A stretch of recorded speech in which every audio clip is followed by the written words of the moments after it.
CA, CMA, CS ഒക്കെ പഠിക്കുന്ന പല കുട്ടികളും ഒരു പരിധിവരെയുള്ള കാര്യങ്ങൾ കംപ്ലീറ്റ് ചെയ്തു, ഇനി ബാക്കിയുള്ള കാര്യങ്ങൾ കംപ്ലീറ്റ് ചെയ്യാണ്ട് ഇങ്ങനെ സ്റ്റെക്കായി കിടക്കുന്നത് അടുത്ത കാലത്ത് ശ്രദ്ധയിൽപ്പെട്ടിട്ടുണ്ട്.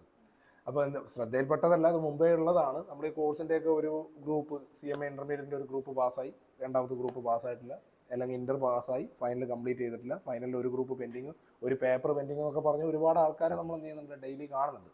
അപ്പോൾ ഇതിനകത്ത് നഷ്ടപ്പെടുത്തുന്ന അനാവശ്യമായിട്ടുള്ള ഒരുപാട് വർഷങ്ങളുണ്ട്. അപ്പോൾ അത് പിന്നെ നമ്മൾ ലൈഫിൽ റിയലൈസ് ചെയ്ത് വരുമ്പോഴേക്കും ഒരു 30+ ഒക്കെ ആയിട്ട് റിയലൈസ് ചെയ്ത് പിന്നെയും പഠനത്തിലേക്ക് വരിക എന്നൊക്കെ പറയുന്നത് സാങ്കേതികമായിട്ട് ഭയങ്കര ബുദ്ധിമുട്ടാണ്, പ്രാക്ടിക്കലി ഭയങ്കരമായിട്ട് എഫക്റ്റ് ചെയ്യും.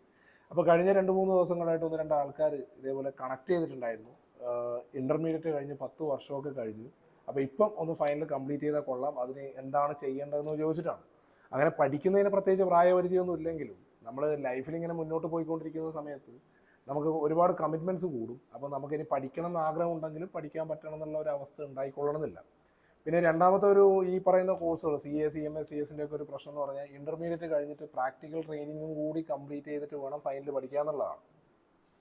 അപ്പോൾ CMA ഫൈനൽ പഠിക്കാൻ ആഗ്രഹിക്കുന്ന ഒരു കുട്ടികളെ സംബന്ധിച്ചിടത്തോളം APS പ്രൊവൈഡ് ചെയ്യുന്നത് ഇൻ്റർമീഡിയറ്റ് കഴിഞ്ഞ കുട്ടികൾക്ക് പ്രാക്ടിക്കൽ ട്രെയിനിങ്ങോട് കൂടി തന്നെ നിങ്ങളുടെ ഫൈനൽ പഠിക്കാനുള്ള ഒരു ഓപ്പർച്യൂണിറ്റി നമ്മൾ ഒരുക്കിയിട്ടുണ്ട്. അപ്പോൾ അതിൻ്റെ 4th ഗ്രൂപ്പിൻ്റെ ക്ലാസ് തൊട്ടടുത്ത വീക്കിൽ എന്ത് ചെയ്യും, സ്റ്റാർട്ട് ചെയ്യും.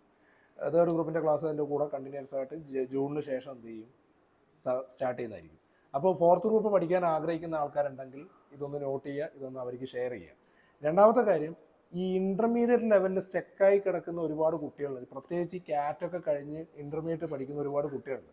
അപ്പോൾ CAT പാസ്സായതുപോലെ കംപ്ലീറ്റ് വളരെ സ്മൂത്തായിട്ട് എളുപ്പത്തിൽ പാസ്സാവുന്നുള്ള തെറ്റിദ്ധാരണ കൊണ്ടായിരിക്കാം ചിലപ്പോൾ അവരങ്ങനെ കുടുങ്ങി കിടക്കുന്നത്.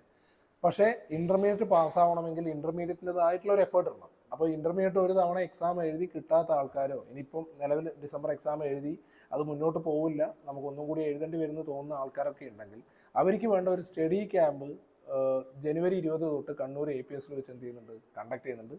പ്യുവർലി റിപ്പീറ്റേഴ്സ് ആണ്. കുറേ ക്ലാസ് എടുത്ത് തന്ന് നിങ്ങളെ ബുദ്ധിമുട്ടിക്കുന്ന പരിപാടിയൊന്നും അതിനകത്തില്ല. നമുക്ക് പഠിക്കാനുള്ള എളുപ്പ വഴികൾ, കാര്യങ്ങൾ, അതിനെക്കുറിച്ചൊന്നല്ല പറയുന്നത്. നമുക്ക് എന്ത് പഠിച്ചാലാണ് പാസ്സാകാൻ പറ്റുക എന്നുള്ള കാര്യം നമുക്ക് കൃത്യമായിട്ട് അറിയാം. അപ്പം നമ്മളത് പഠിക്കാതിരിക്കാനുള്ള ന്യായം കണ്ടെത്തലാണ്. ഇത് സിലബസ് വലുതാണ്, പ്രോബ്ലം പേപ്പറാണ്, തിയറിയാണ്, വായിക്കുമ്പോൾ ഉറക്കം വരുന്നു പറഞ്ഞ് കുറേ ന്യായങ്ങൾ പറയുന്നത്.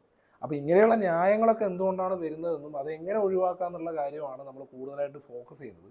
പിന്നെ രാവിലെ മുതൽ രാത്രി വരെ നിങ്ങൾ ഇരുത്തി പഠിപ്പിക്കുക, അങ്ങനെയുള്ള ഒരു ചടങ്ങുണ്ട്. ഇപ്പം റെസിഡൻഷ്യൽ ക്യാമ്പ് എന്നൊക്കെ പറഞ്ഞാൽ അങ്ങനെയാണ്. രാവിലെ മുതൽ നമ്മൾ ഫുൾ ടൈം പ്രഷറിൽ ഇങ്ങനെ കുക്കറിൽ വെച്ച പോലെ വെച്ചിട്ടുണ്ടാവും.